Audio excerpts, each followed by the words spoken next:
Hello all guys, I am Archana. Welcome back to my YouTube channel. In this video, I will be discussing work profile of RRBPO and my 10 months experience.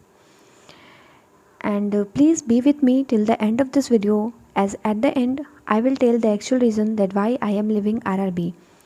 But before that, if you are new to my channel, then please do subscribe, press the bell icon and please do share this video with all your friends. Also, like this video as it motivates me more. Now, let's get started. सबसे पहले हम बात करते हैं work profile के बारे में कि आखिर एक आरआरबीपीओ को क्या क्या काम करने होते हैं। चलिए देखते हैं कि क्या क्या काम करने होंगे आपको। तो पहले आपको यहाँ पे जनरल बैंकिंग ऑपरेशन सारे दिए हुए हैं जो ये सब काम आपको करने होंगे।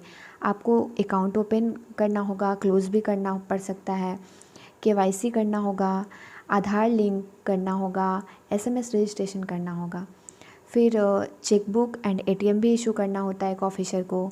आपको फ़िक्स डिपॉज़िट खोलने होंगे, रिकरिंग डिपॉज़िट खोलने होंगे। अब बात करते हैं इंटर बैंक ट्रांसफ़र की। आरटीजीएस एनईएफटी करने होंगे। अगर आपके सिस्टम से पासबुक प्रिंटर अटैच्ड है तो आपको ये काम भी करने होंगे, जो कि मोस्ट इरिटेटिंग वर्क होता है। So be ready for this. And now कभी कभी जब आपका कैशियर छुट्टी पे होगा तो आपको cash payment and receipt cash का भी काम करना होगा। फिर आपको कोई खाता कोई अकाउंट अगर इनएक्टिव हो गया है तो उसको एक्टिव करना होगा। किसी अकाउंट को अगर फ्रीज़ हो गया है तो उसे अनफ्रीज़ करना होगा। And end of the day ये जब हम लोग दिन के सारे काम कर लेते हैं और जब ब्रांच बंद करने की बारी आती है तो उस प्रोसेस को बोलते हैं एंड ऑफ द डे। तो ये प्रोसेस बस ऑफिसर की आईडी से ही होती है। तो ये process end of the day भी आप ही को करना होगा। एंड फॉर मेल्स, अगर आप बॉय हो तो आपको फील्ड भी जाना पड़ सकता है फॉर रिकवरी। एंड डेपुटेशन पूछो ही मत, डेपुटेशन तो आपको हर वीक जाना पड़ सकता है। बट अगर आप गर्ल हो तो आप टेंशन ना लें, आप इन दोनों काम से बचे हुए हो। एंड अब बात करते हैं टारगेट्स की कि क्या क्या टारगेट्स होते हैं।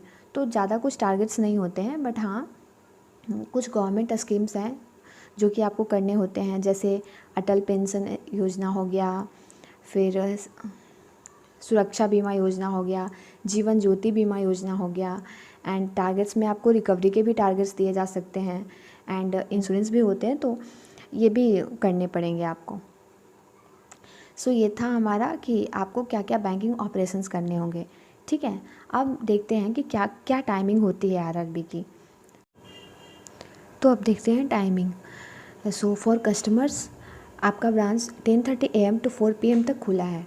बट फॉर ऑफिसर्स, अगर आप ऑफिसर हो तो जैसा कि आपका ब्रांच 10:30 पे खुल जाना है तो आपको उससे 10 मिनट पहले यानी कि 10:20 AM पे जाके लॉगिन करना होता है।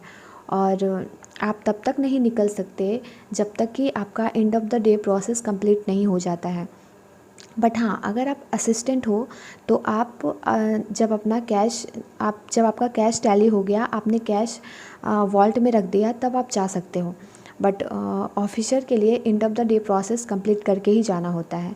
सो इसलिए मैंने यहाँ पे 5:30 PM लिखा है कि 5:30 PM लास्ट टाइम है। तो अगर आपका end of the day process 5:30 PM से पहले भी कंप्लीट हो गया तो भी आप नहीं जा सकते हो। सो 5:30 PM अगर आपका एंड ऑफ द डे 5:30 तक कंप्लीट हो गया तो आप इस टाइम पे निकल सकते हो ब्रांच से। अब बात करते हैं प्रमोशन की कि यहाँ पे प्रमोशन का क्या है, मतलब कैसे प्रमोट होते हैं, कितने साल पे होते हैं। तो अगर आप स्केल 1 ज्वाइन कर रहे हो तो आप 6 ईयर्स के बाद ही स्केल 2 के लिए एलिजिबल हो प्रमोट होने के लिए। आपका 6 ईयर्स के बाद वहाँ पे एक प्रमोशनल एग्ज़ाम होता है, उस एग्ज़ाम को क्लियर करके आप स्केल 2 में प्रमोट हो सकते हो। बट अगर आपने JAIIB एंड CAIIB क्लियर किया हुआ है तो आप 4 ईयर्स के बाद ही एलिजिबल। अब बात करते हैं मेरे एक्सपीरियंस की। मैंने 15 जून को ज्वाइन किया था और अभी 15 अप्रैल को मेरे 10 महीने पूरे हो जाएंगे।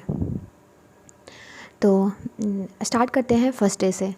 तो फर्स्ट डे जिस दिन मैं अपने ब्रांच में इंटर करी थी, मुझे बस यही फीलिंग आ रही थी कि कहाँ आ गई हूँ मैं, क्योंकि इससे पहले मैं IDBI में थी और वहाँ का इंफ्रास्ट्रक्चर और यहाँ के इंफ्रास्ट्रक्चर में आसमान ज़मीन का अंतर था। बट फिर टाइम के साथ साथ मैं वहाँ पे एडजस्ट कर गई एंड मैं अपने होम टाउन से 250 किलोमीटर के डिस्टेंस पे पोस्टेड हूँ। और जो मुझे रीज़न अलॉट हुआ है तो उस RO की सिटी से मुझे 20 किलोमीटर के डिस्टेंस पे ब्रांच मिला है। नॉर्मली लड़कियों के साथ ऐसा नहीं होता है, उन्हें इतना दूर नहीं दिया जाता है, बट या मुझे सिटी से 20 किलोमीटर दूर दिया गया है।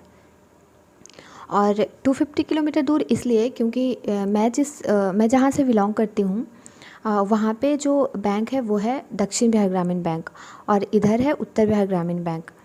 तो मेरे मार्क्स कट ऑफ से कुछ ही ज़्यादा थे तो मुझे उत्तर बिहार ग्रामीण बैंक ही अलॉट हुआ।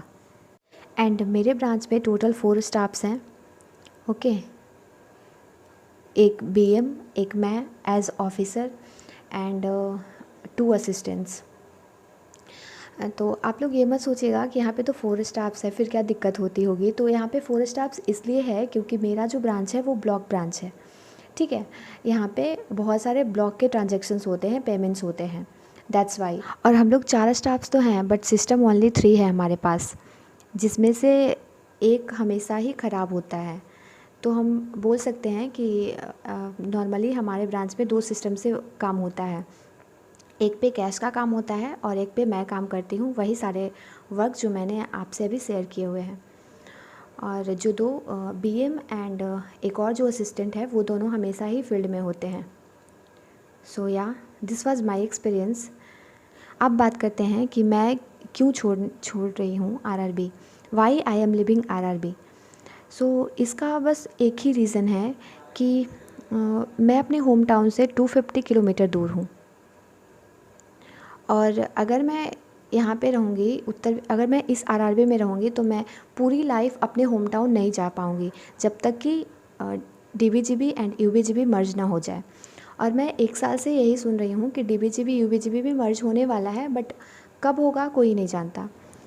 सो अगर मैं IBPS ज्वाइन करती हूँ तो आफ्टर 3 इयर्स मेरे पास ऑप्शन होगा कि मैं अपने होम टाउन आ पाऊँगी। सो बस यही मेरा एक रीज़न है RRB छोड़ने का, और कुछ वैसा कुछ है नहीं। सो ये ओवरऑल वीडियो था। अगर आपको ये वीडियो हेल्पफुल लगा हो तो प्लीज़ लाइक करिएगा, सब्सक्राइब करिएगा और अपने फ्रेंड्स के साथ शेयर करिएगा। And thank you for watching. Bye bye.